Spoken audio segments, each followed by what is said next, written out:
కార్తీక పురాణం 25వ అధ్యాయం. ఈ వీడియోలో దూర్వాస మహాముని అంబరీషుని శపించడం గురించి తెలుసుకుందాం. అంబరీష, పూర్వజన్మలో కించిత్ పాపశేషము వలన నీకు ఈ అనర్థం వచ్చినది. నీ బుద్ధిచే దీర్ఘముగా ఆలోచించి నీకెటులు అనుకూలించునో అటులనే చేయము. ఇక మాకు సెలవు ఇప్పించుము అని పండితులు పలికిరి. అంత అంబరీషుడు, ఓ పండితోత్తములారా, నా నిశ్చితాభిప్రాయమును ఆలకించి వెడలుడు. ద్వాదశనిష్టను విడుచుట కన్నా విప్రశాపము అధికమైనది కాదు. జలపానము చేయుట వలన బ్రాహ్మణుని అవమానపరచుట కాదు, ద్వాదశని విడుచుటయు కాదు. అప్పుడు దూర్వాసుడు నన్నెల నిందించును, నిందింపడు. నా తొల్లి పుణ్యఫలము నశింపదు గాన జలపానము నరించి ఊరకుందును అని వారి ఎదుటనే జలపానము నరించెను.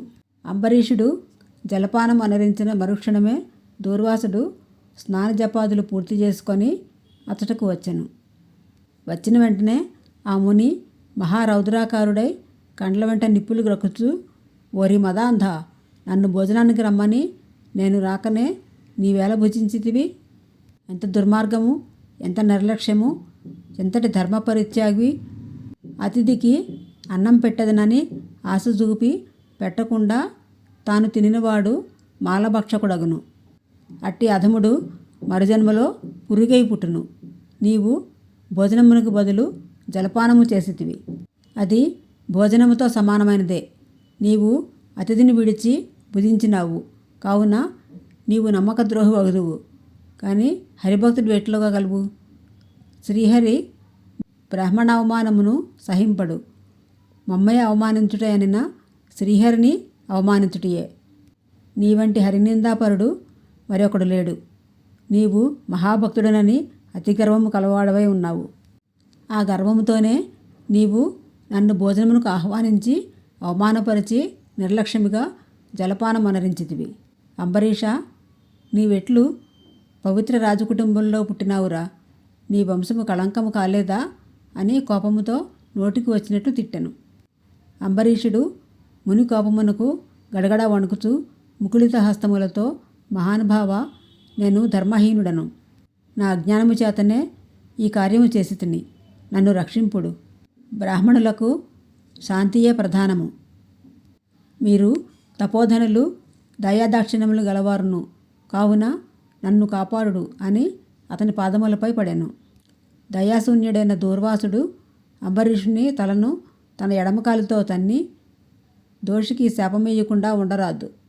నీవు మొదటి జన్మలో చేపగాను, రెండవ జన్మలో తాబేలుగాను, మూడవ జన్మలో పందిగాను, నాలుగవ జన్మలో సింహంగాను, ఐదవ జన్మలో వామనుడుగాను, ఆరవ జన్మలో క్రూరుడవగు బ్రాహ్మణుడిగాను, ఏడవ జన్మలో మధుడవైన రాజుగాను, ఎనిమిదవ జన్మలో రాజ్యము కానీ సింహాసనం కానీ లేనిట్టి రాజుగాను, తొమ్మిదవ జన్మలో పాషాండ మతస్థునిగాను, 10వ జన్మలో పాపబుద్ధి గల దయలేని బ్రాహ్మణుడిగాను పుట్టెదువుగాక అని వెనుక ముందు ఆలోచించకుండా శపించెను.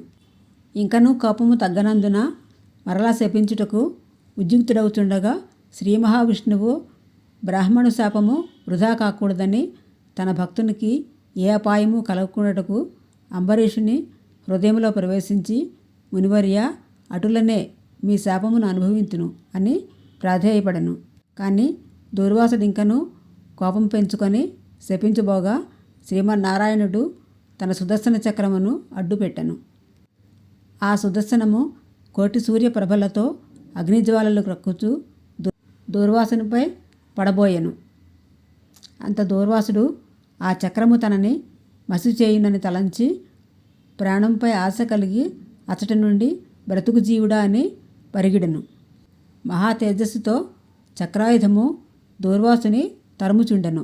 దూర్వాసుడు తనను కాపాడమని భూలోకమున ఉన్న మహామునులను, దేవలోకమున ఒరిగి దేవేంద్రుడిని, బ్రహ్మలోకానికి వెళ్ళి బ్రహ్మదేవుని, కైలాసమునకు వెళ్ళి పరమేశ్వరుని ఎంత ప్రార్థించినను వారు సైతము చక్రాయుధము నుండి దూర్వాసుని కాపాడలేకపోయిరి.